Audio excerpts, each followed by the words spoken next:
Don't Gas Me is the latest EP from Dizzee Rascal, and let me tell you, man. Let me tell you, I didn't even realize this was like coming out. Completely slipped by me. The music people in the music critic community were like talking about it, and I was like, oh shit, like I completely forgot that Dizzee Rascal was coming out with an EP. I'm gonna check this out. So the first track came on.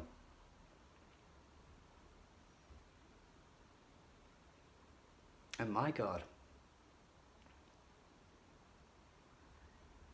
Wow. I couldn't believe this track, man. Okay, so Dizzee Rascal last year dropped an album called Raskit, reviewed it with Buffalo Staple, my dude Buffalo Staple, and we both liked it. We were both like, yeah, this is pretty good. I mean, it's nothing like his debut or any of his best hits or anything like that, but it was a solid release. But from that album, I didn't know he was gonna go into this. This opening track, the way he's like, yeah, I'm feeling it. Yeah, I'm feeling it. And I'm just like, okay, I'm feeling it. And then the beat drops and it's just unbelievably insane, and I'm just raving in my bedroom like a fucking student that I am, because I took ecstasy earlier and then I decided to have a rave. And like, what the hell is this song? I couldn't believe he was going back onto this like bassline heavy stuff that really made his career. But yeah, I just didn't think the EP was gonna have this Dizzee Rascal that everyone knew and loved. And the way he's rapping over this beat, man, it's unbelievable. I was like so caught off guard by how much of a banger this first track was. Sure, I'm not like the biggest fan of this sound, and to be honest, I've only ever liked it when it's been Dizzee Rascal doing it, because, you know, back in the 2000s, like when I was at school, you know, chavs in England played this shit, like this type of music all the time, and I just hated it. But the one person that always stuck out from the rest was Dizzee Rascal, and he like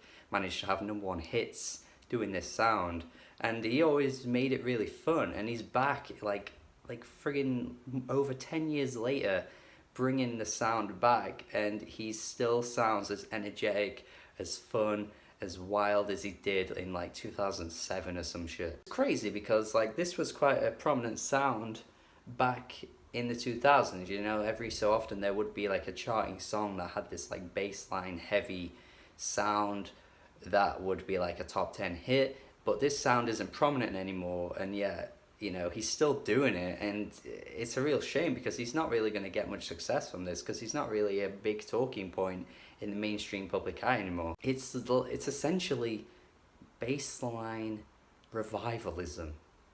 He's brought it back. He brought a sound back that probably 1% of the population wanted, and by God, did he make it good. He made it friggin' good. Now, I honestly think this whole EP would have been a friggin' masterpiece if he'd have just done every track like this, but actually it turns out to be pretty good anyway, because the griminess and the hooks that he brings to the rest of the tracks are actually really good, and I'm actually quite happy that the quality does remain throughout the whole EP, even though it's not the same sound on every track. I mean, Money Right with Skepta, really nice track, really subdued beat, but it also has quite a lot of layers and textures to the beat too. Skepta sounding great. I really like Skepta, he's always good for a feature. He sounded really good on the A$AP Rocky album, which was a nice surprise because that album was pretty crap, but then he came through with a good verse and a good track. And then here he is again. He can like collab with anyone. He sounds always fresh and good with anyone he collaborates with. He was on Playboy Carti's mixtape too. It even sounds like Dizzee's being influenced by Skepta's music too, because the track quality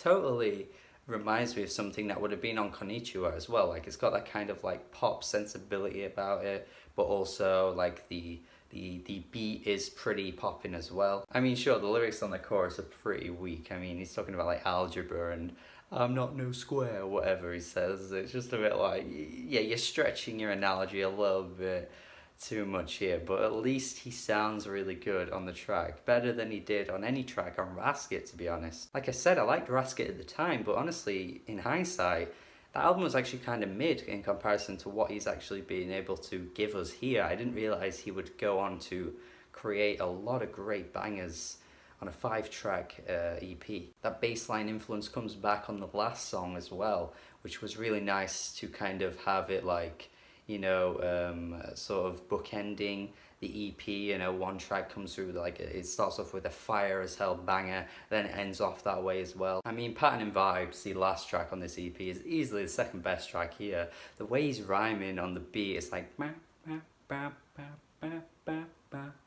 and he's just like fast flowing the whole way through. It's fucking great. Some of the lines he comes through with as well on this track is just get me laughing, man, where he's like, Jesus Lord, please guide me, don't let these pussy holes try me. Some of the features really come through as well, like on the 4th track, C Kane and P Money. They just like rap over this really strange off-kilter beat, but it works really well, and they just sound fucking fresh as hell. Like, man, I really like that he's putting these lesser names on too, because they're not exactly big names in the rap scene in the UK or in the grime scene at all, but he's certainly given them a bit of attention with these features for sure. But man, this whole EP, man, it's just so much fun. Like, I had fun start to finish. Honestly, gonna go down as one of my EPs of the year. I don't know where it'll rank. It's only like September. We could have better EPs coming through by the end of the year, but for now, this is definitely going to be up there. I freaking love this. But potentially banger of the year with Don't Gas Me, man. Holy shit, this track. I'm still banging this one out, and oh fuck, man, feels so good. Might try a bit of camping, feels so good. I might try a bit of lamping, feels so good. That popped up on a double yellow line, and I don't mind if I get a clamp in. Oh fuck, man. The Dizzee, what did you do? The carelessness of this track and the feel good attitude is just everything I wanted that I didn't know I was gonna get, and easily one of the best songs of the year. Yeah, this EP, man, fucking great. Check this out if you haven't already. If you were a big Dizzee Rascal fan back in like Boy in the Corner days, just try this EP out. I think you're gonna enjoy it. And yeah, just try this EP out if you want a really fun rap, grimey EP that's certainly gonna be a lot of fun throughout the rest of the year for you. Then I would definitely go and listen to this. Subscribe to the channel for more reviews. Let me know if you listened to this and if you liked it. Have a good day. Goodbye.